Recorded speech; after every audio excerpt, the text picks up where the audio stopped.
Muy buenos días, hermanos. Qué especial es poder estar reunidos, poder pasar este tiempo. Amigos, si nos estás acompañando por primera vez, te queremos dar la más cordial bienvenida aquí a la iglesia en Xcali. Estamos súper animados en este tiempo y espero que hayas disfrutado mucho, hermano, amigo, la alabanza, la bienvenida, el poder pensar en el sacrificio de Jesús por nosotros y también poder ofrendar. Pero qué increíble que podemos continuar.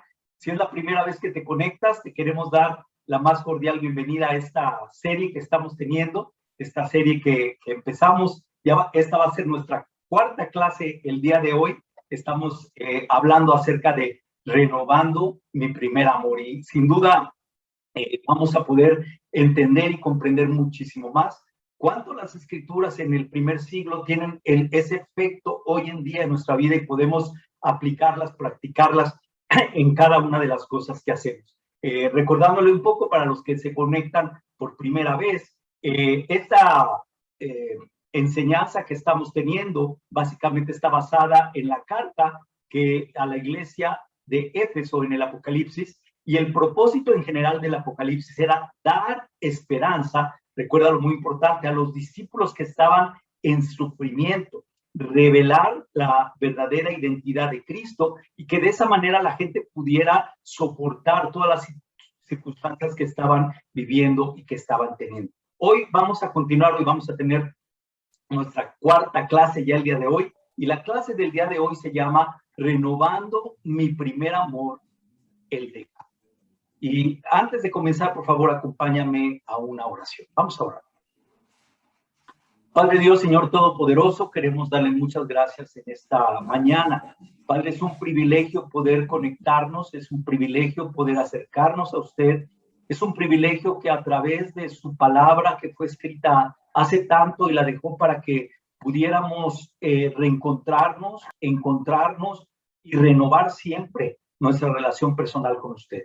Padre, todo lo que hemos estado estudiando hasta el día de hoy en esta serie nos ha mostrado la importancia de renovar ese amor que nosotros tenemos hacia usted, la manera como usted espera de nosotros. Y pido mucho que en esta mañana su espíritu nos hable, toque nuestros corazones, que su palabra sea la que penetre hasta lo más profundo de nosotros y podamos hacer cambios radicales en las cosas que tengamos que renovar y que tengamos que transformar. Gracias por este tiempo, gracias por mis hermanos que se conectan, gracias por los amigos que están conectados con nosotros el día de hoy.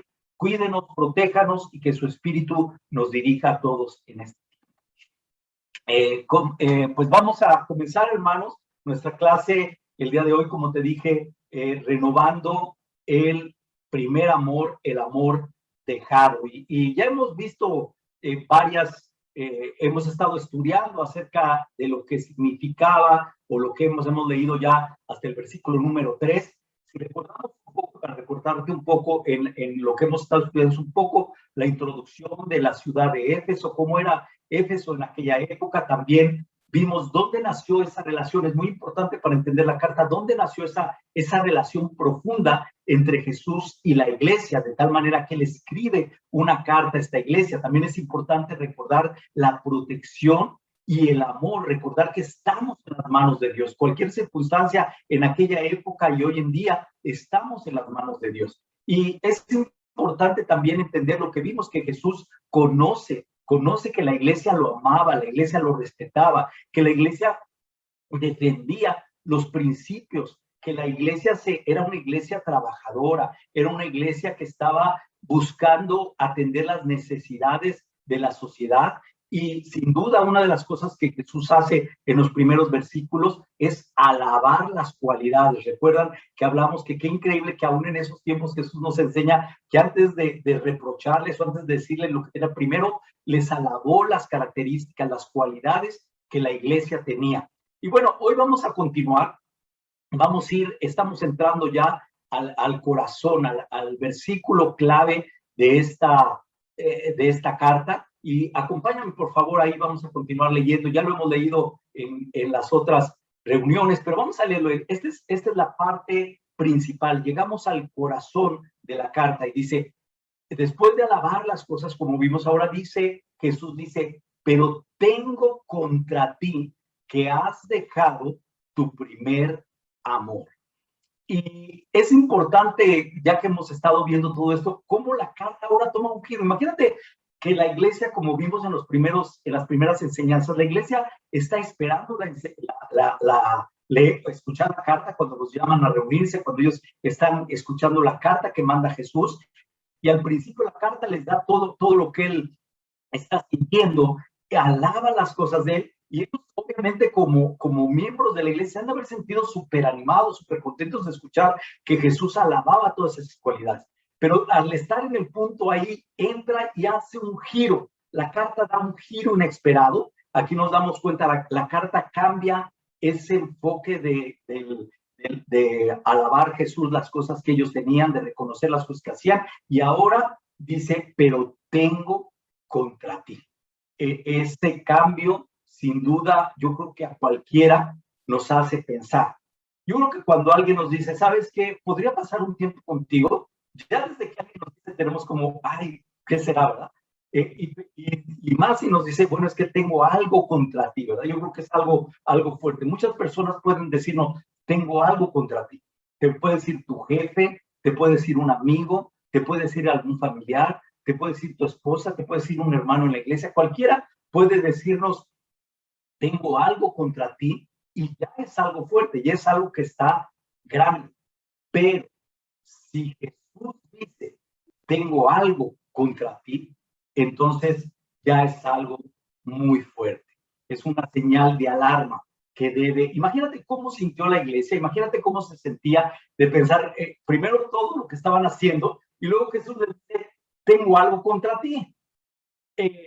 Y sabe lo que Dios quiere hacer, no quiere confundirnos, Dios no quiere confundirnos, Dios sabe lo que hacemos, lo que sentimos, pero muchas veces, y aquí es donde debemos de reconocer y debemos de entender la profundidad de la carta, nos sentimos bien por las cosas que hacemos, nos enfocamos más en el ser que en el hacer, y ponemos mucha atención a las cosas, podemos mantener nuestro día ocupado, ayudando a los necesitados, estudiando la Biblia con alguien, y tal vez así era como se sentía la iglesia, se sentía, por eso era un shock de que Jesús estaba hablando primero todas las cualidades, pero tengo algo contra ti, que ya no tienes has dejado ese primer amor, y tal vez yo dice, pero ¿cómo? Si yo hago todas estas cosas, yo estoy completamente involucrado, yo estoy completamente metido en cada una de las cosas que tenemos, y la única cosa que Jesús le reclama a la iglesia, el único pero que él pone, dice, tengo contra ti que has dejado tu primer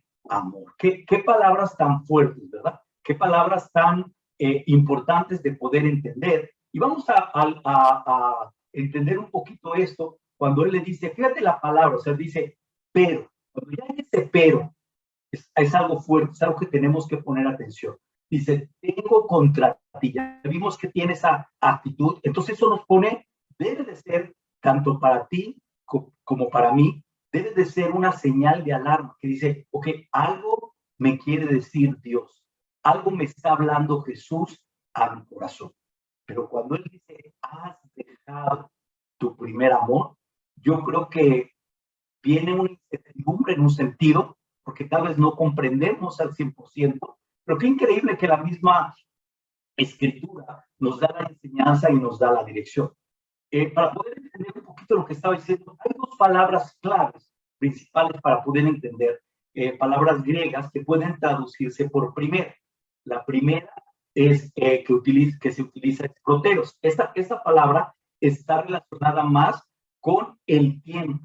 Aquí básicamente esta palabra se utiliza como para una emoción, cuando nace, wow, te enamoras de algo, ¿no? Como tal vez el tuki-tuki cuando conociste a tu pareja y wow, ese amor primero emocional, de comienzo. Y la otra es la palabra protos, que significa, y la otra es la palabra protos, que significa, perdón, me están diciendo que no se escucha, ¿sí escucha? Sí, se escuchan, ok, gracias. La otra es la palabra protos, que significa primero, o sea, en importancia. Este amor es el principal, porque este es el amor, esta palabra relacionada a proto significa el amor de calidad, es un amor que está con calidad. Entonces, muy importante poder identificar las dos porque la palabra que utiliza Jesús en esta carta es la segunda, es la palabra protos, que significa ese amor de calidad. Entonces lo que les está diciendo cuando les dice, tengo una cosa contra ti, que has dejado el primer amor, se está refiriendo no a ese amor emocional que nace cuando todos conocemos la palabra de Dios. Sin duda tú como yo, cuando conocimos la palabra de Dios, nos animó a escuchar de las Escrituras, nos animó a escuchar la palabra de Dios a cada momento. Era algo muy especial que nosotros pudimos aprender, pero muchas veces, como decimos, como llamarada de petate, ¿verdad? A veces nace, pero después se nos apaga, con el tiempo se nos va calmando. Y ese es el reclamo que Jesús está haciendo a la iglesia, es: has perdido ese primer amor, has perdido ese amor que va delante de cualquier otra cosa, ese amor que va primero en lugar del amor a la esposa, en lugar del amor a los hijos, en lugar del amor a las riquezas, en lugar del amor aún a los vicios, al pecado. O sea, el amor más importante, el amor que utiliza Jesús y que quiere que la iglesia vea, porque la iglesia no está comprendiendo ese amor que le está faltando, es ese amor protos, ese amor de calidad, ese amor que Jesús es antes que nada. Y bueno, ya cuando identificamos esto, tal vez la siguiente pregunta que nos viene es, bueno, ¿cómo es el primer amor? ¿Cómo es ese primer amor? ¿Cómo sabemos que Jesús es tu primer amor? ¿Cómo podemos saber tú y yo que Jesús es nuestro primer amor? Bueno, quiero compartirles esta escritura que está en Filipenses. Y vamos a pensar en Pablo. Pablo fue uno de los hombres, un líder principal en la iglesia del primer siglo. Era un hombre con muchas convicciones, un hombre que había sido entrenado y se dio cuenta y tuvo un encuentro con Jesús. Todos recordarán ese encuentro que él tiene y donde Jesús se aparece a él, ¿verdad? Pero aquí vemos a Pablo ya después escribiendo, después de todo lo que ha pasado, y veamos cómo él no tuvo ese amor emocional que fue al principio de conocerlo, sino cómo Pablo nos puede dar un ejemplo de qué es el primer amor. Vamos a leer, acompáñame por favor, Filipenses 3 del 7 al 11, dice: pero todo esto que antes valía mucho para mí, ahora a causa de Cristo, lo tengo por algo sin valor. Aún más, a nada le concedo valor si lo comparo con el bien supremo de conocer a Cristo, Jesús, mi Señor. Por causa de Cristo, lo he perdido todo y todo lo considero basura a cambio de ganarlo a Él y encontrarme unido a Él, no con una justicia propia adquirida por medio de la ley, sino con la justicia que se adquiere por la fe en Cristo, la que da Dios con base en la fe. Lo que quiero es conocer a Cristo, sentir en mí el poder de su resurrección y la solidaridad en sus sufrimientos, haciéndome semejante a Él en su muerte. Espero llegar a la resurrección de los muertos. ¿Recuerdas esa escritura? Yo creo que como tanto tú como yo, es una de las escrituras. Bueno, Pablo siempre, sin duda, nos mueve a pensar, nos lleva a la profundidad de saber hasta dónde Dios quiere trabajar en nosotros. Y cuando yo leo estos versículos que él escribe en esta carta, recordemos que Pablo al escribir esta carta está en la cárcel, vemos claramente ese amor, no de yo amo a Dios. Hoy mucha gente dice, yo amo a Dios con todo mi corazón, pero aquí vemos un Pablo que no lo está diciendo con palabras, lo está mostrando cómo es su corazón, por qué él tiene ese amor de calidad, ese primer amor profundo, ese amor primordial. Y varias de las características que hace, vuelvo a ponerte la escritura. La primera dice, esto que antes valía mucho. Recuerda, Saulo de Tarso le daba mucho valor a las reglas, le daba mucho valor al linaje, le daba mucho valor a las tradiciones. Para él eso tenía primordial efecto en su vida y trabajaba y peleaba por eso perseguía la iglesia. Pero después de que Pablo, o Saulo, más bien Saulo, conoce a Jesús, se le aparece y le dice, no fue una emoción, En el momento, claro, imagínate el impacto cuando lo conoció, pero después empezó a transformar su vida. Y ese Saulo de Tarso, ese Saulo que conocemos, ¿qué pasó? Se transformó en Pablo. Ese Pablo que ahora estaba al frente, y lo narra aquí en la carta, dice, nada tenía para él tanto valor como el hecho ahora de el tener a Jesús en su vida. Saulo, que ahora es Pablo, veía eso como un privilegio invaluable. Veía como algo, tener a Cristo en mi vida no se puede comparar con nada. Yo quiero preguntarte, ¿qué tal? ¿Tienes ese sentimiento hoy en tu vida? ¿En tu vida hoy es así? ¿Sientes que lo más valioso que tú tienes es Jesús? Pero antes de contestarnos debemos profundizar, porque yo creo que hoy en día estamos muy acostumbrados a decirlo con nuestros labios. Pero tenemos que averiguar en nuestro corazón si verdaderamente estamos y lo amamos a Cristo.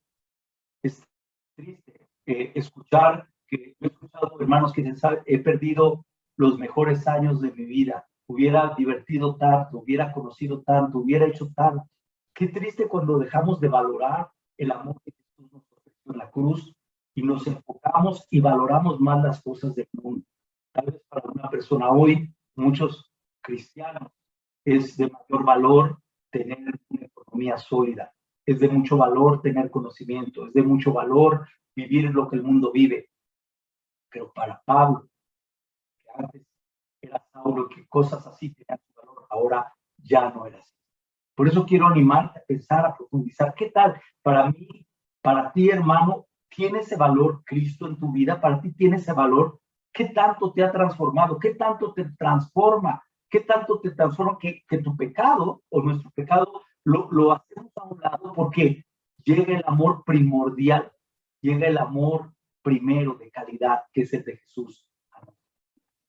Otra de las cosas que vemos ahí es también por qué vemos esto, es por la relación, por qué tenía esta importancia, por qué lo amaba de esa manera, era por su relación y su conocimiento. Fíjate, dice en el versículo 8, aún más, a nada le concedo valor si lo comparo con el bien supremo de conocer a Cristo Jesús, mi Señor. Y luego en el versículo 10 dice, lo que quiero es conocer a Cristo, sentir en mí el poder de su resurrección y la caridad. Qué increíble cuando vemos o escuchamos estas palabras. Qué increíble cuando vemos el amor de Pablo reflejado en tener una relación. Y quiero conocer más a Cristo, quiero conocer a mi Señor, ese ser supremo, quiero tener esa relación. Lo amaba tanto que Jesús quería profundizar cada día. ¿Sabes? Entre más tiempo tenemos de conocer el camino, la verdad, es cuando más debemos de profundizar en la palabra.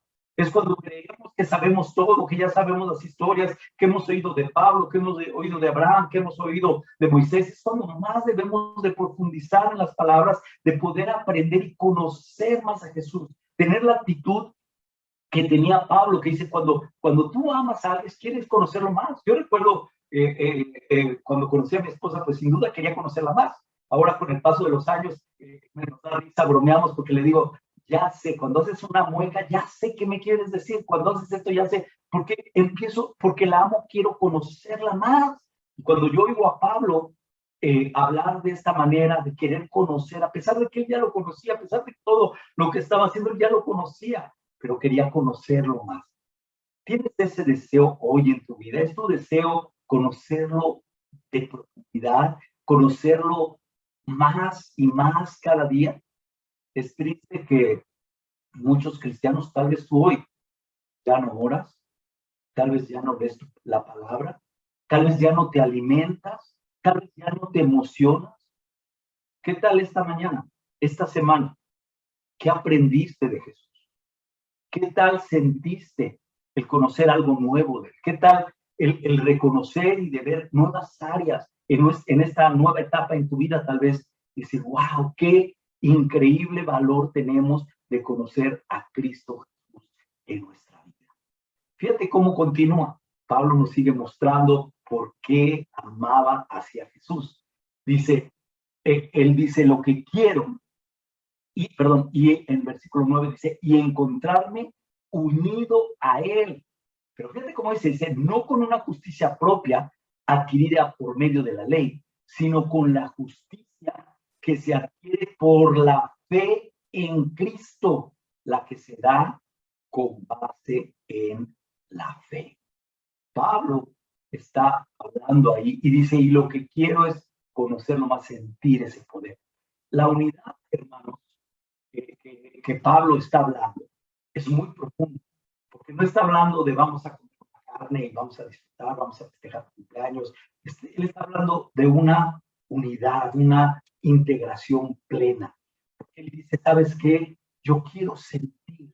Cuando estamos unidos a una persona, podemos sentir lo que esa persona está sintiendo. Y Pablo anhelaba, por eso crecía en su relación con Dios, porque él quería crecer en su forma de estar unido, no en lo que hacía, pero en lo que él era. Él encontró su identidad en Cristo y por lo tanto quería sentir la compasión que Jesús tenía, quería sentir el amor que Jesús tenía, quería sentir el poder que Jesús tenía en la resurrección. Él quería sentirlo, quería experimentarlo, quería estar unido en todos los sentidos. ¿Qué tal hoy? ¿Tienes ese mismo propósito de unidad? ¿Sientes como Jesús? Sabes, a mí me importa mucho en este tiempo que Dios nos ha hablado a través de nuestra compasión y tal vez nos ha hecho ver que no somos tan sensibles, que tal vez no estamos sintiendo como Jesús veía, no estamos ayudando como Jesús ayudaba. Y por eso es importante entender lo que la iglesia estaba escuchando y el reproche que Jesús. Por último, la última parte, él le dice en el versículo 11, espero llegar a la resurrección. Otra de las cosas que era sumamente importante es la esperanza que mantenía Pablo y el enfoque. Tú te recuerdas varias veces en su carta, él dijo, claro, para mí lo mejor sería estar con él, porque ansiaba llegar al final. Yo ansío, deseo, yo tengo muchas metas en mi vida que cumplir, pero la principal y por la que trato de mantenerme es por llegar un día y estar en esa esperanza de la resurrección, esa vida eterna que Dios nos ha prometido a ti y a mí. Por eso quiero animarte mucho a que tengas esa convicción. Mira cómo Él pone todo eso. Tenemos que poner más nuestra mirada en la eternidad y no en el mundo. Pablo, ¿por qué logró todo lo que lograba? Porque puso la mirada en la eternidad y no la puso en el mundo. Ahora, la siguiente pregunta tal vez que puede llegar a nosotros, bueno, ¿cómo pudo haber llegado la iglesia de Éfeso a dejarse? Es obvio que la iglesia era activa, todo, pero había dejado ese amor de calidad, había dejado esa relación profunda. Y cuando veo esto, sin duda, la primera escritura que siempre viene a mi mente es esta. Vamos a leer el encuentro. Lucas 10, 38 al 42. Mientras iba de camino con sus discípulos, Jesús entró en una aldea y una mujer llamada Marta lo recibió en su casa. Tenía ella una hermana llamada María, que sentada a los pies del Señor, escuchaba lo que decía. Marta, por su parte, se sentía abrumada porque tenía mucho que hacer. Así que se acercó a él y le dijo, Señor, ¿no te importa que mi hermana me haya dejado sirviendo sola? Dile que me ayude. Marta, Marta, le contestó Jesús, estás inquieta y preocupada por muchas cosas, pero solo una es necesaria. María ha escogido la mejor parte. Qué impresionante. Puedes ver el pasaje, tal vez ubicarlo, tal vez enfocarte.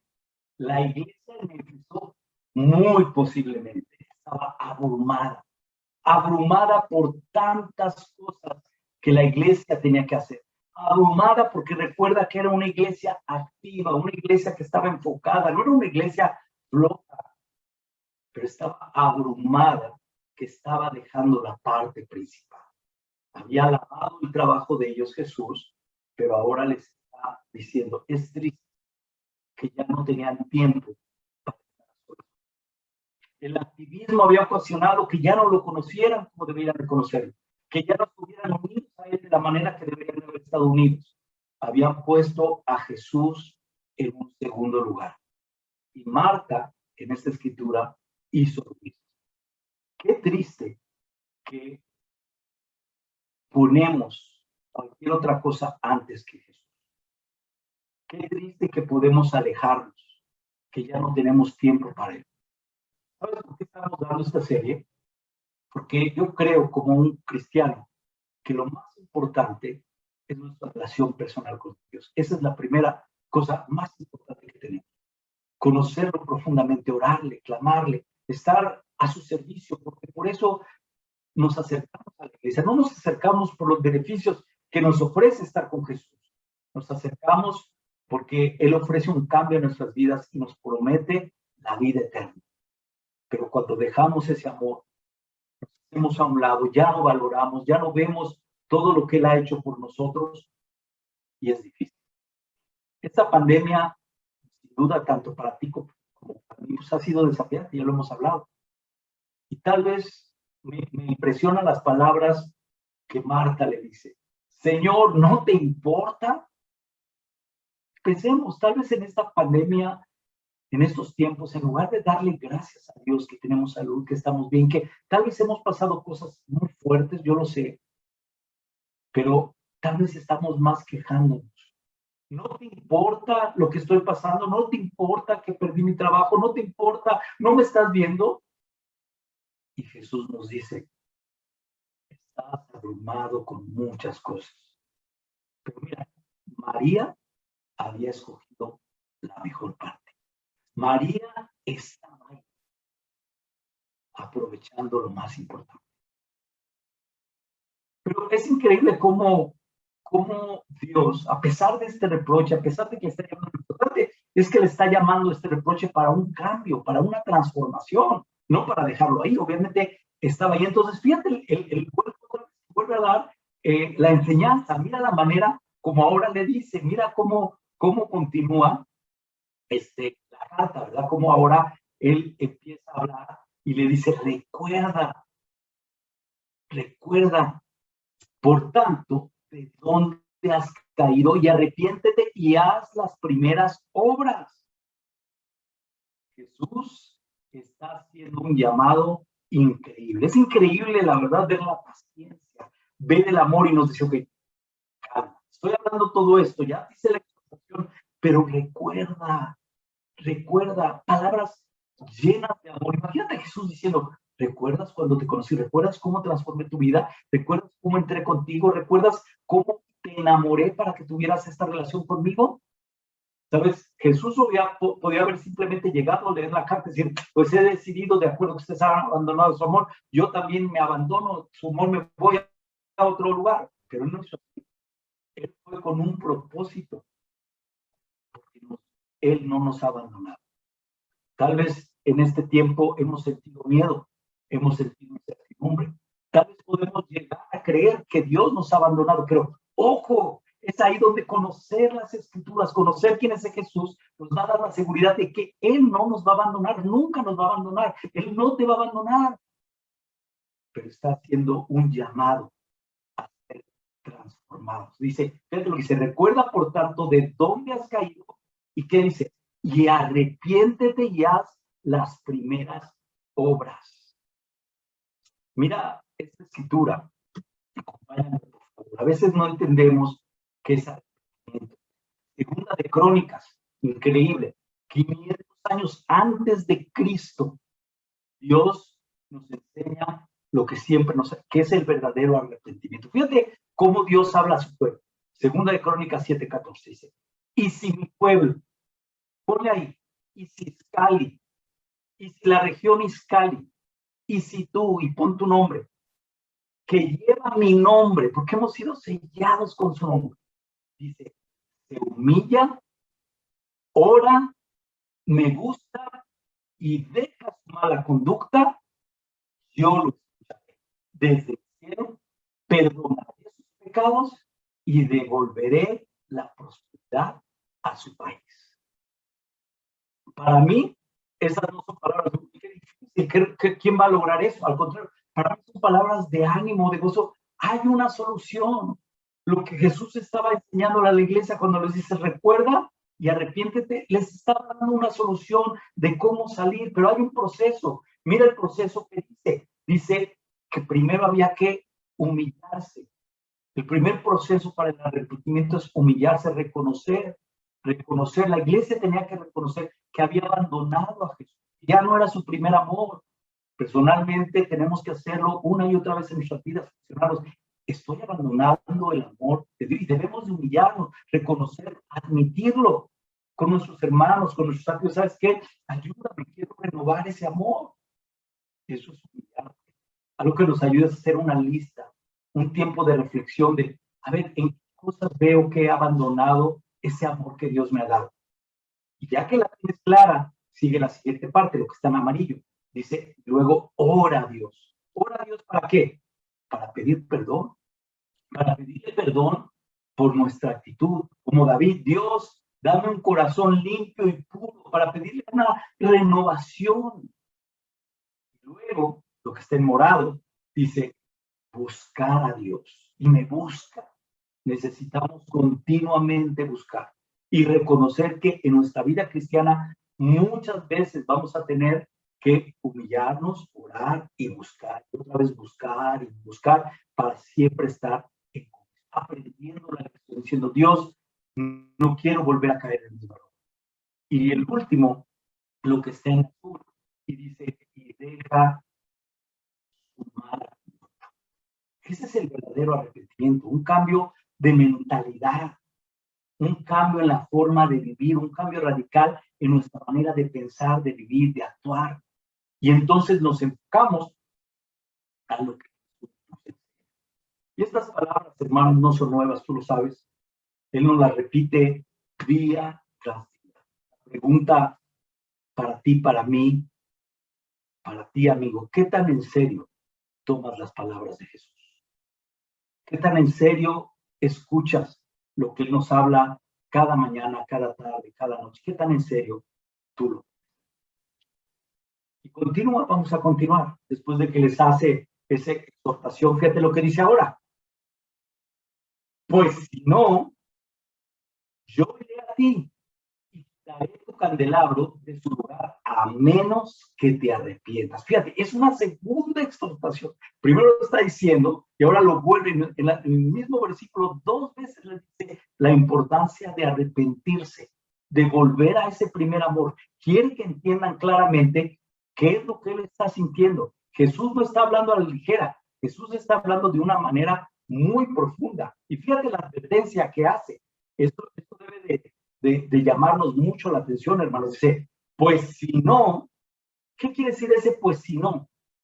Es una decisión, no es una obligación. Amigos, Dios no te obliga. Dios nos llama a reflexionar, pensar qué tengo en Dios, qué no tengo en Dios. ¿Qué tengo en el amor a Dios y qué no? Para que yo tome una decisión. No es una forma, es en serio. Dios nos está llamando a tomar una decisión. ¿Por qué? Porque dice, pues no, si decides no, hay consecuencias. Ahora, fíjate qué increíble. Dios nos da la libertad de decir sí o no. Dice claramente, sino que iré a ti. ¿Cuándo? No lo sabemos. ¿Cuándo pasará eso? No lo sabemos. Lo importante es cómo respondemos, no cuándo lo vamos a hacer, cómo respondemos.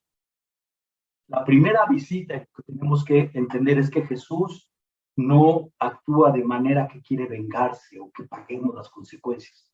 Simplemente nos llama a tomar una decisión, nos llama a arrepentirnos si queremos estar con Él. Y sabes, lo que hay que tomar en cuenta es que cuando Él está diciendo a la iglesia, iré, ya no vendrá como vino ahorita, con una carta, llamarles un arrepentimiento, vendrá con un propósito. Y esa venida tendrá una consecuencia eterna, porque va a depender de la respuesta, si es sí nuestra respuesta o si es no. Pero él le hace la advertencia y les dice que si la respuesta es no, dice, yo iré y quitaré tu candelabro de su lugar. Qué fuerte, otra vez, ¿recuerdas? Que Jesús remueve el candelabro de su lugar.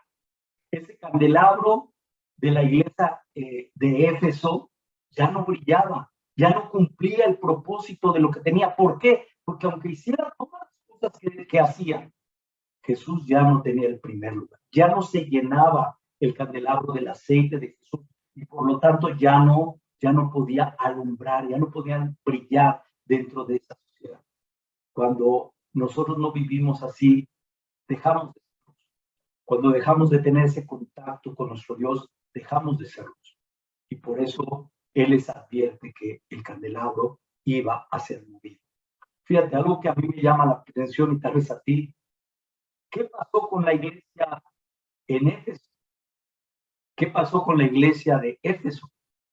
Bueno, ese lugar que ves ahí donde Pablo, Juan, Timoteo, Aquila, Priscila predicaron, hoy no hay nada. Ya no brilla la luz en Éfeso. Es una ciudad, es un montón de ruinas desde hace siglos. Si la iglesia hubiera considerado humillarse, si hubiera tomado esa decisión de volver al primer amor, ahí estaría, pero ya no estaba, porque habían abandonado. Ahora, ¿todo eso fue en vano? ¿Todo eso que pasó, que se dio fue en vano? No, no es en vano. Sin duda, gracias a eso, ese efecto tiene hoy en nosotros. El candelabro que fue movido del lugar, pero su luz continúa alumbrando hasta el día de hoy en las personas que toman en serio y son fieles a ese primer amor. Fíjate que lo interesante de toda la carta es que el único enfoque y el único propósito, ¿cuál es? Renovar el primer amor. Volver a ese amor cuando llegaste por primera vez. Quiero animarte mucho a pensar en esos tiempos, cuando empezaste a estudiar la Biblia, cuando día y noche querías estudiar todos los días, querías conocer más, te apasionaba, no sabías, pero decías, ayúdenme, yo quiero. Cómo Jesús fue enamorándonos con ese amor, con esa compasión, cómo perdonó nuestros pecados. Si es lo que hace hoy, amigo, a eso te invita hoy. Te invita a estar en su presencia, a renovar, y si no conoces, a conocerlo, y si ya lo conoces por alguna manera, renovar ese amor de acuerdo a la palabra. Por eso es tan importante, lo más importante para nosotros, que el llamado es arrepiéntete a renovar ese amor. La pregunta para nosotros debe ser, ¿qué voy a hacer? ¿Te vas a quedar quieto a esperar que tu candelabro se remueva? ¿O vas a llenar ese candelabro otra vez del aceite diario, de la oración, de la comunión, de la unidad? Somos una iglesia para estar unidos, para enfocarnos, para ayudarnos. Pero no olvidemos, lo más importante es nuestro amor a Jesús. Él es el primer amor y por eso nos hace ese amor. La carta termina, bueno, todas las cartas del Apocalipsis terminan con esta exhortación. El que tiene oído, oiga qué dice el Espíritu a las iglesias. ¿Tienes oídos hoy, hermano, para escuchar lo que Dios dice a las iglesias, lo que Dios dice a nuestra iglesia? Yo creo que es tiempo de que tú y yo renovemos ese privilegio que tenemos simplemente estar hoy conectados, escuchando la palabra de Dios. Yo te pido que reflexiones en todo esto y renueves con ese corazón, con esa devoción. Gracias.